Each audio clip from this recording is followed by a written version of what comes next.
Okay, so we had spoken about this last time. We were speaking about Hashem gives the reason over here why he chose the Levium.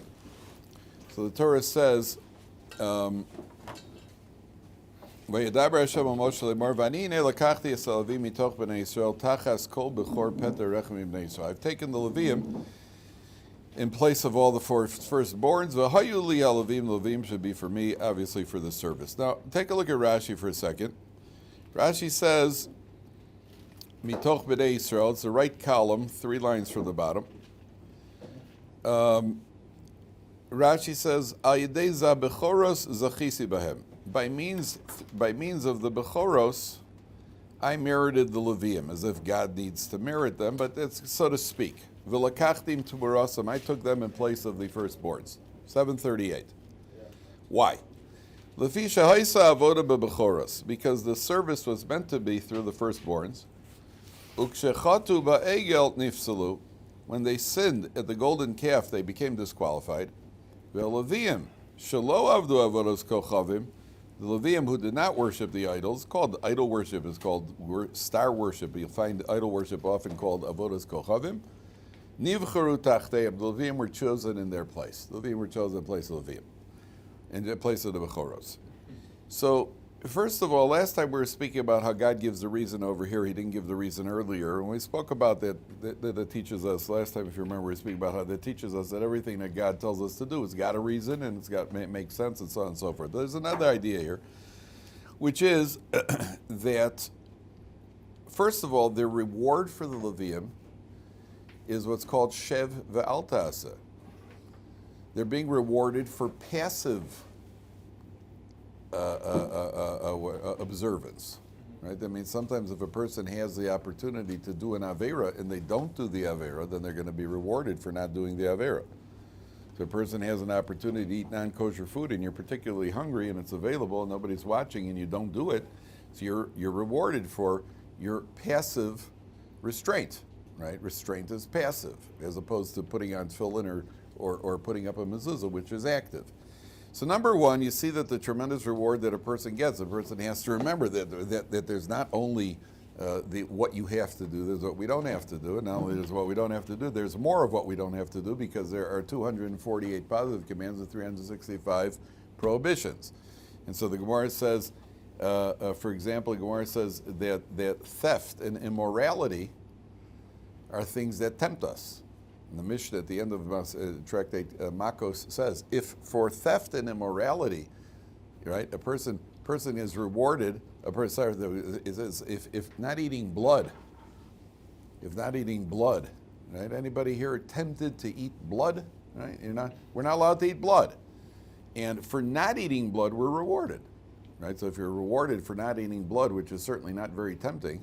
So all the more so a person who exercises restraint when they don't involve themselves in theft and in immorality, which people desire, so a person all the more so is going to be rewarded. Now, we do get reward nowadays because not eating blood by us actually translates into money, because part of what you pay for when you pay for kosher food, besides the shechita and besides everything else, part of what you're paying for is that they do the koshering process where they salt it and get the blood out. That's labor, that's cost, you pay for it. It's all in the cost. Okay, we pay for it, we get rewarded for it. And we're avoiding it because you could just easily buy non-kosher food which hasn't had the blood drawn out. So that's on the one hand. On the other hand, I would be very happy if they draw out the blood from non-kosher food too. I have no desire whatsoever to drink blood. I had a friend who actually worked in a slaughterhouse. He was shochet, and he said that one of the guys, they have non-Jews who work there too. They help to wrestle down the animal. He told me one of the non-Jews was there. They shechted a cow, and the guy took his cup, and he just filled it up right at the neck. He filled right out to the neck, and he knocked it down. He said he hadn't had breakfast, and he what do you call it? And he had himself a cup of blood. Hey, don't knock it till you tried it. It's got nutrition, everything else. In England they have something in the north of England. They have something called black pudding. Black pudding is in the north of England. It's a popular food. It's called black pudding. Black pudding is blood. It's like we have salami. It's made in a roll. It's congealed. It's congealed blood. Well, listen, if it wasn't good, they probably wouldn't eat it. So they take it. They put in spices and all sorts of chazarai. They put it in a roll. They They have what do you call it? It's called black pudding, and they make a black pudding sandwich. Go to the football match and stomp each other. That's the. Then you wonder why are they all hyped up? That and beer apparently gets you going. So there's a what do you call it? There's a restraint. Here the Torah says, what did the Levium get rewarded for? They got rewarded for the restraint. Everybody else is getting involved in worshiping idols. They're getting wild, and they restrain themselves. But there's a much more pertinent to us. Is what was going on when the restraint took place. And the commentaries explain there was a tremendous amount of confusion. There was noise, there was partying, there was confusion. Moshe Rabbeinu's not there. And with what we call in Lashon HaKodesh, Bilbul Hadas, there's a tremendous amount of, you lost your marbles. And you're all confused, so you start panicking and grabbing. And for that, it's not just that they exercise restraint. They exercise restraint under very, very extenuating circumstances where everybody else is all rattled and all out of control. And I think that to a certain extent, that applies to us today, especially anybody like yourselves who has decided to walk away from what the noise and the Bilbul Hadas in the world at large and embrace some sanity. So you're going to get rewarded for that. To the degree that you're able to walk away from it, and you live in a world where, number one, everything is permissible. There are no rules, number one. And number two, the confusion because you have laws that tell you that for being decent, you're the outlaw. And when the law says that you're not allowed to be decent, and that a guy who refuses to sell a wedding cake for a same-gender marriage, he can be sued for that. Eventually it was overturned, the guy in Denver, the baker in Denver. But all of a sudden you become, not only it's okay to do it, but you're the villain if you're not okay with it. You understand what kind of Bilbul Hadas it is? So somebody who could rise above that, the reward is always proportional to the challenge. And if a person rises above that and says, listen, with all this noise around me and people making noise about this and this noise about that, noise about the other, and at the end of the day, what's promoted as a value is money and materialism and that sort of thing. We all agree you need a certain amount. You have to live like a decent human being, but that it becomes a goal in and of itself, and you're in a society that promotes it as a goal, and unless you go chase, I remember the game of life. Did you ever play the game of life? Yeah. All right, the game of life, and you spin the thing. How did you win? How do you win the game of life? Having children, right? No, having children only because the children were each worth money at the end of the game.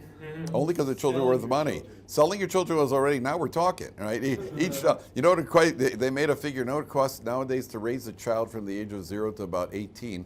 I think they make a figure like $900,000, something like that, whatever it is. In the game of life, the child was worth money at the end. You cash in on the child. How do you win the game? Whoever has the most money. That's how you win life. Really? Who decided that? When people say, he's very successful. Very successful means somebody's making a lot of money. Is his marriage successful? Is he successful with his kids? Is he successful in his personal life? Is he successful with his drug addictions and with gambling addictions? Where's success? That's success because they made a lot of money? That's what the Torah is telling you. And you rose above it, that's why the Levium are rewarded. It's not just that they rose, that they were passive. You were passive in the face of tremendous societal pressure. That's what the Torah is telling us. Okay. Take a look. Can we make it a little colder in here, gentlemen? It's really somewhat discomfort. Take a look at Perek Gimel Pasuk Tes Zayin. Okay. 16. It's on the same page. So over here is the command to count the Levium. Now, if you remember, when it came to counting the Bnei Yisrael, they were counted from the ages of 20 to 60. The count of the Levium takes place from 30 days and up. So the first question becomes, why is that? Vaydaber Hashem al Moshe b'midbar Sinai lemor. 6 lines from the bottom, page 738. Pikodes b'nei Levi leveis avosam le'mishbechosam. Count the b'nei Levi. Kol zochar mi ben chodesh v'malatif gedem. Every male from a month and on. Now, why is it that the Levium are being counted from a month and on, and everybody else is being counted from 20 years and on? So one of the ideas the Meforshim explained, well, who's raising the Levium and who's raising everybody else? The Levium were the ones who were immersed in Torah. They were the spiritual leaders of the people. They were living in an environment that was very, very spiritually intensive, the chances that their kids are going to turn out the way they want them to are much higher. Somebody who's living not a Levi, so they're raising their children, in an environment where they have to be working and everything else, and they're more exposed. And therefore, you don't know until 20 years old that the kid made it. Whereas the Levium, the environment you have in the home, is very often what creates the success for the child. The parents who are Torah observant want their kids to be Torah observant. Well, where do you think the kids learn this from? Who do you think the kids learn from? They learn from the parents. If the parents are playing for keeps, chances are the kids will play for keeps. If parents are the father who sits in shul and says to his kid while they're davening, he says, daven, daven, and then he turns over and talks to the guy next to him. So the kid learns an important lesson. When you're a father, you get to talk to the guy next to you and tell your kid to daven. That's why he's going to do exact. Kids are the biggest imitators in the world. So the Levium, who are living at the higher spiritual level, says Rav Moshe Feinstein, they got a better bet. So you can bet on their kids from the time they're 30 days old. At 30 days old, the kid is already out of the category. It's called a neif. Up until 30 days old, a child, a baby that's born, up until 30 days old, he's considered not 100% viable. Because 30 days old, they're very weak and very fragile. After 30 days, you can bet on this kid that he's going to turn out a good Jew the way we want. And our Jew, we don't know till he's 20 years old. That's what Rav Moshe Feinstein says. Now, here, the Torah says like this. How did Moshe Rabbeinu count them? Take a look at Pasuk Tazayit. Ve'yifkoros Moshe al pi Hashem. Moshe counted them by the word of Hashem. To see what that means in a second.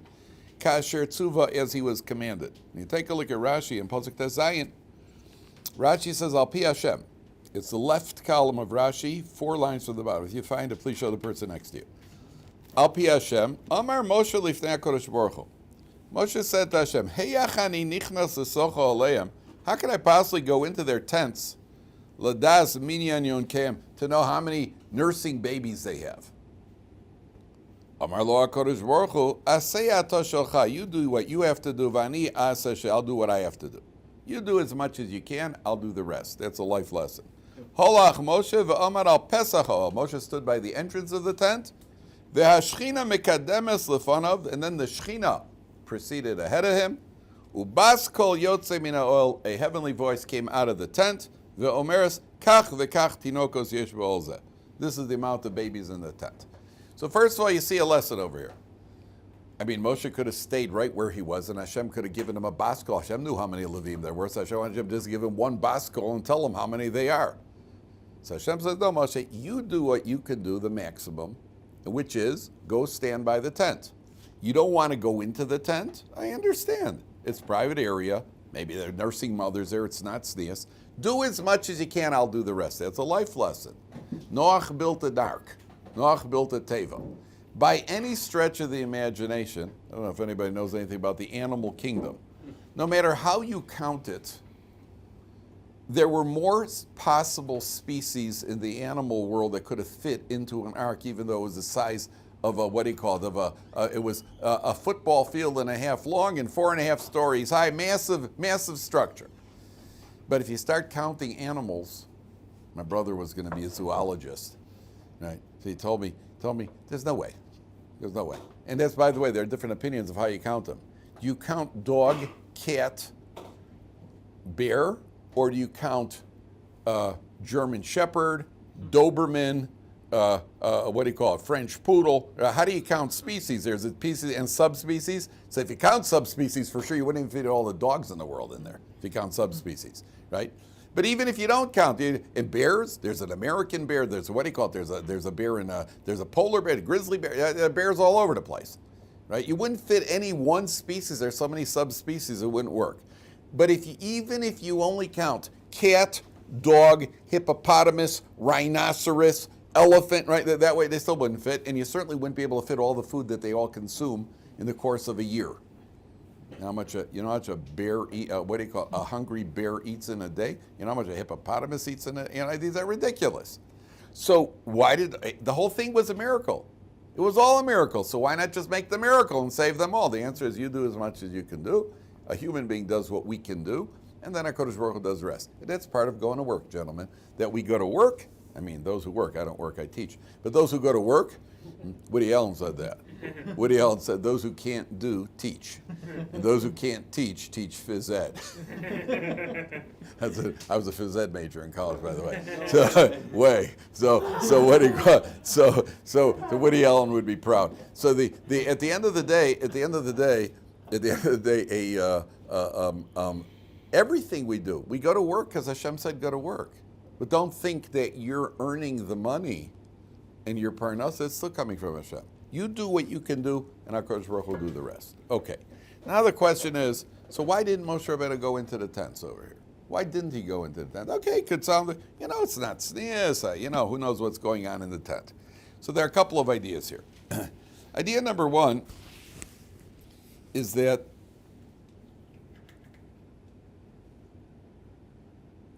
the home is a private domain. And Moshe Rabbeinu, listen, I can't just walk into somebody's house. How am I going to walk in? I don't know if they want me in the house. All right, it's Moshe Rabbeinu. I would welcome him into my house, right? But when you're Moshe Rabbeinu himself, you don't think of yourself in those terms. You go, I don't know, maybe they don't want me in the house. I don't know if I'm imposing or not.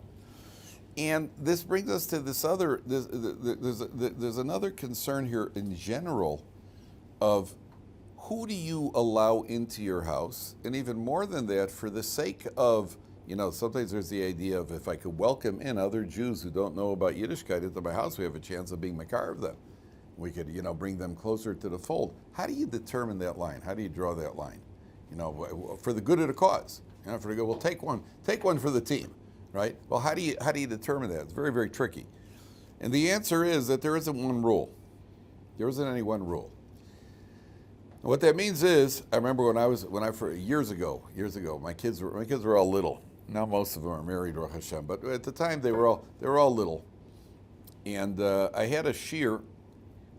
It would have been a great theme for a TV show, right? The guys in my Gemara shiur, Mamash would have been a theme for a TV show. I had 7 guys in the shiur who were basically hippies. And one guy was straight off the cover of Jewish Accountants magazine, right? I'm telling you, it would have been a perfect theme, like a Hanukkah menorah. They got the candles and the shamash. I'm telling you, it would have been okay. So I brought the guys over for a Hanukkah party to my house, a Hanukkah masiba. One of the guys in the shiur had long, flaming red hair. It was even a question. He may have been a Nazarite.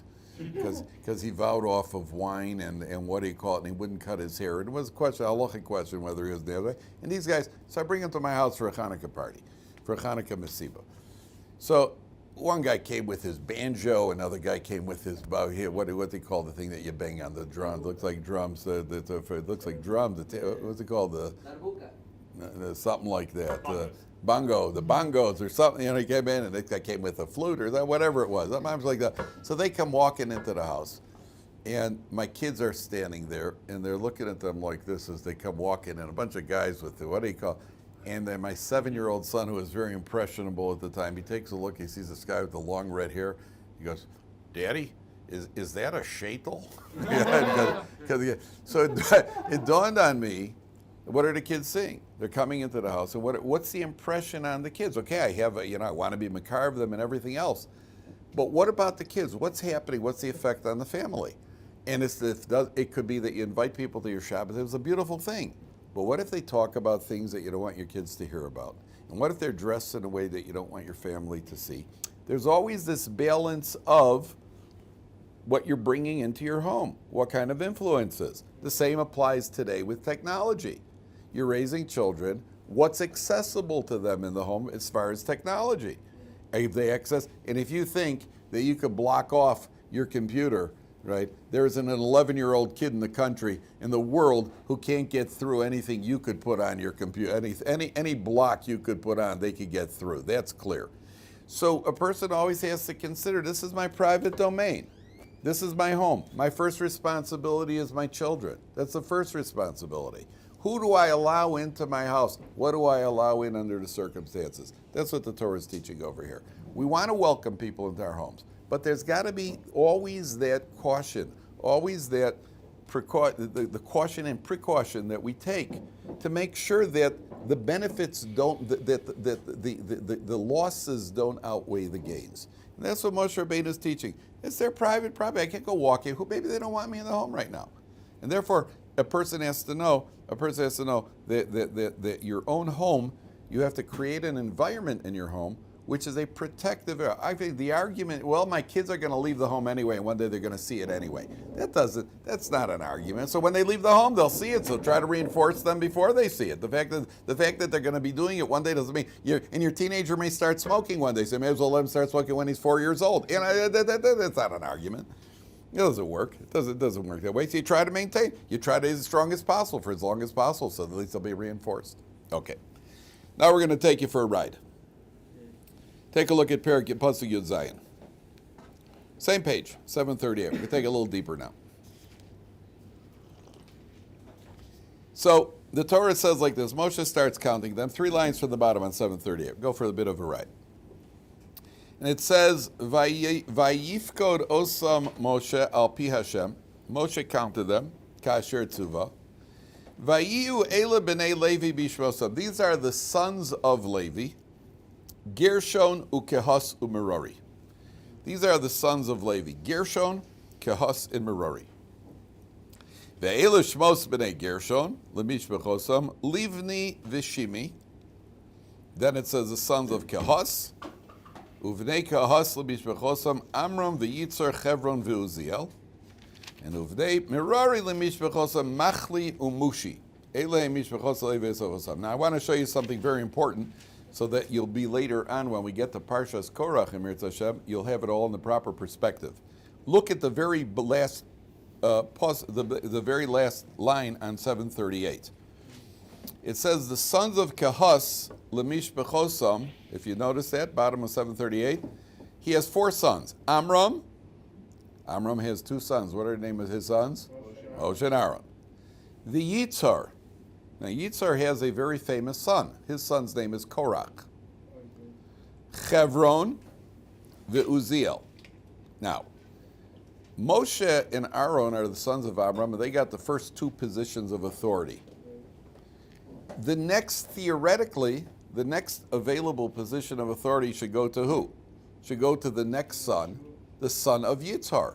The next oldest son, Amram's the oldest, his 2 sons got the 2 positions. The next position of authority should probably go logically to the son of the next brother, which is Yitzhar. And the son of that brother, the oldest son, was Korach. Except that if you look ahead, when Moshe, assigns the head of the tribes of Levi, if you look on the next 740, 6 lines from the bottom,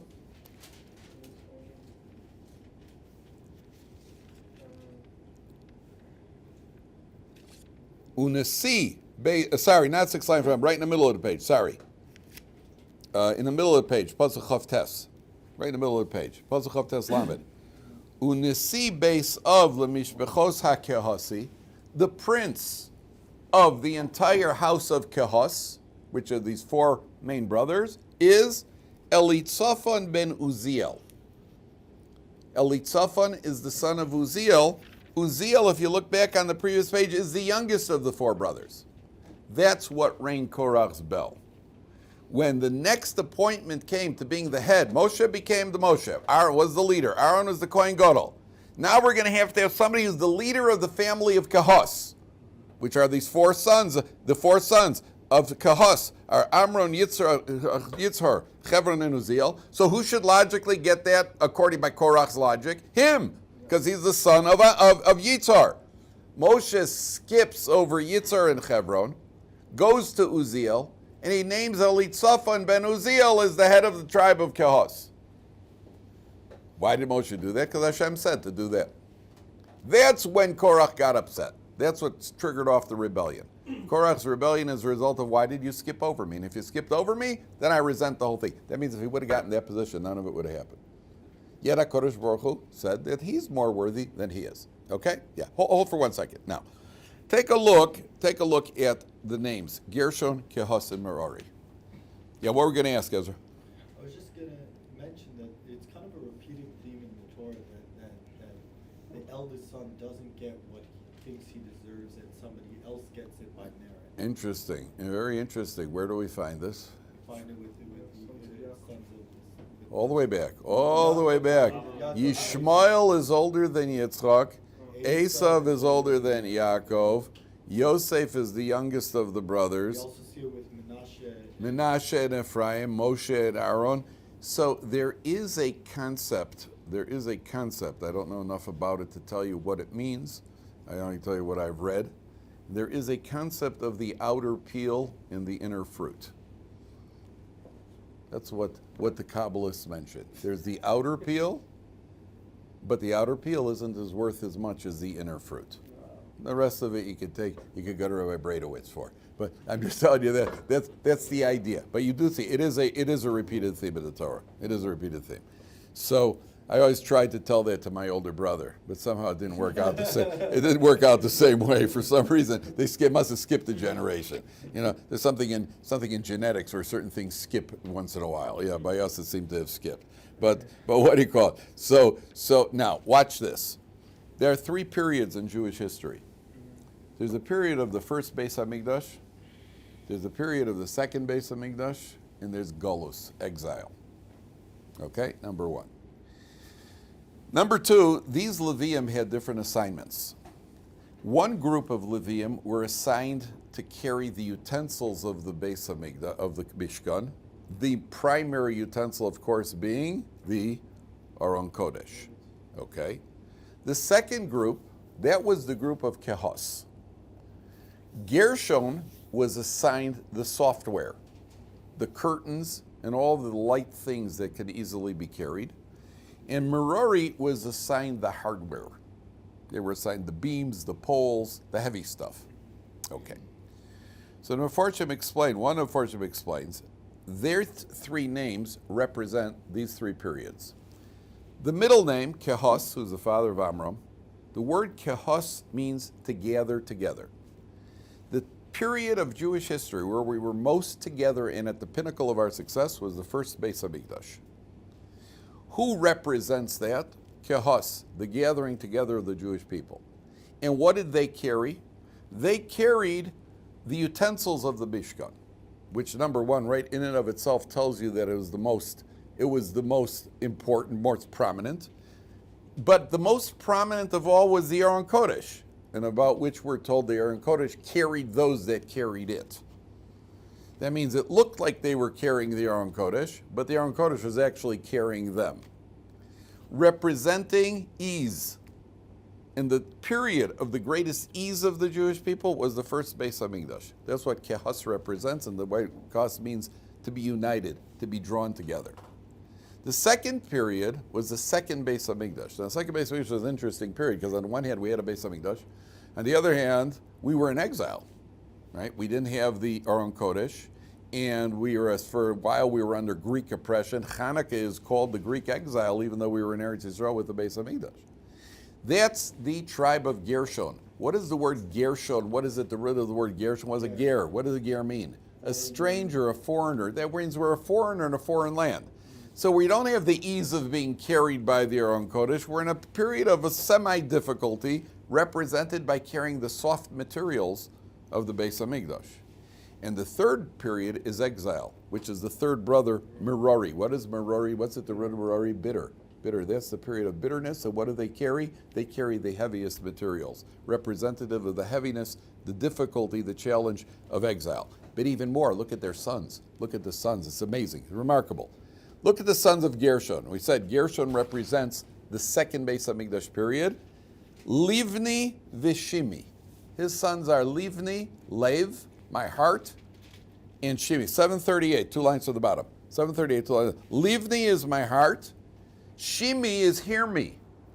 That means in the time of the second Beis Hamikdash, we're pleading that HaKadosh Baruch Hu should hear us and he should accept our hearts, to take us to a higher level than the second Beis Hamikdash. Even though we're at a decent level, we want a higher level. The sons of Kehos, Amram, the mighty nation, Yitzhar, which means oil, we rise to the top. Chevron means connection, we're at the highest level of connection. And Uziel, the might of God. That's the first period. That's the first period of first Beis Hamikdash.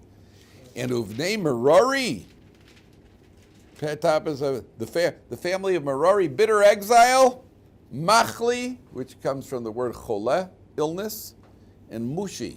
Lamush means to move around. We've been moved around through exile all through. So you see in the Levium themselves, right in the names of the Levium, we have a basic outlook on the on the Jewish history. You got everything in Jewish history. How do you like that? How do you like that?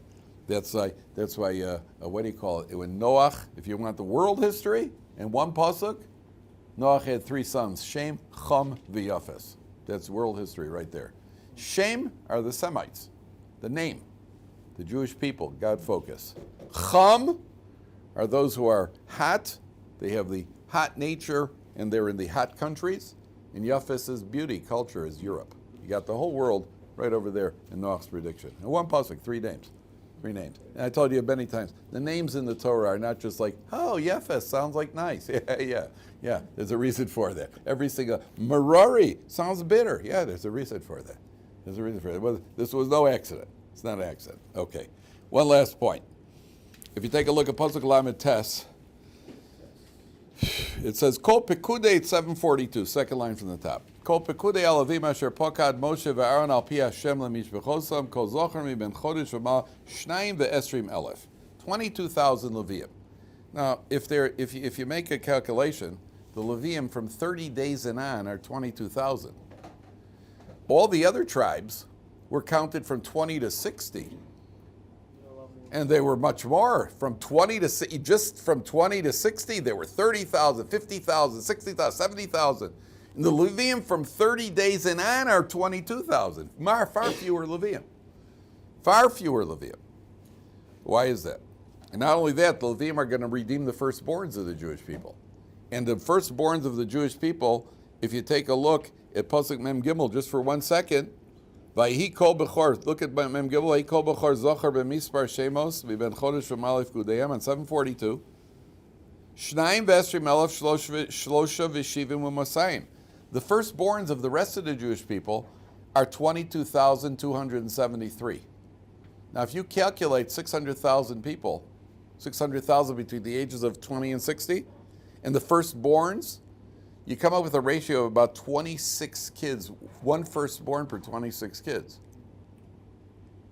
Big families, which certainly reconciles, it dovetails nicely with the Medrash that says they were having 6 at a time in Egypt. And you understand why there's only one firstborn out of 26. 1 to 26. Hold for a second, Leor. So the idea here is, why do the Levium, why are there fewer Levium? And I'm going to give you 4 answers. What do you say?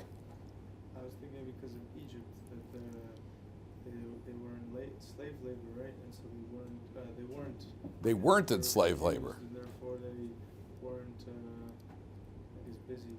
Correct. Well, they weren't it was because the Egyptians put the rest of the Levium were excused from the slave labor because they were the priestly class. They had the rabbinic exemption. They used to have from the military.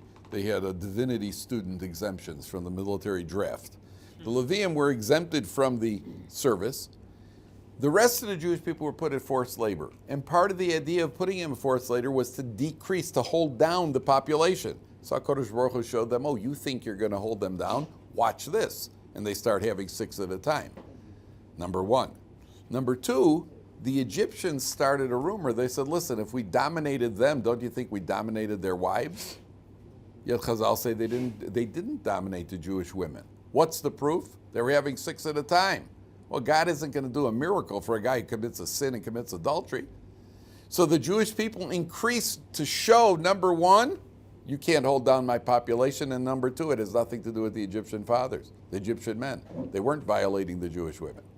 And therefore the Levium have fewer. They didn't need that because they weren't being involved in forced labor. Number 3 was to ease the burden of support on the Jewish people. HaKadosh Baruch Hu assigned the Jewish people that they're going to have to support the Levium. Well, you got a lot of Levium to support. Well, let's try to keep it. Let's try to hold it down. Let's try to hold down the what do you call it, of support. Number 4 goes to what Ezra said earlier. In the world at large, is there more waste or food? More waste product or food? There's more waste product than food. Everything that is at a higher level, the lower level it outnumbers it. Are there more non-Jews in the world or Jews? Yeah, by a big margin, right? Because we're on a higher level. Among the Jews, are there more Yisraels or more Levium? Right, and more Yisraels than Levium. Because everything, the finer it is, the higher level it is. I'm not trying to brag. I mean, I'm a Kohen.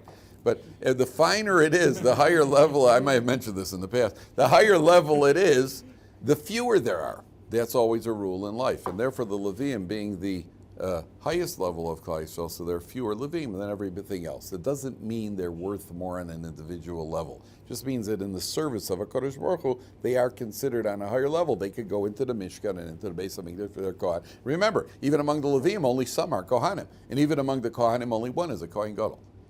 Okay, we'll continue tomorrow. We're going to stop now.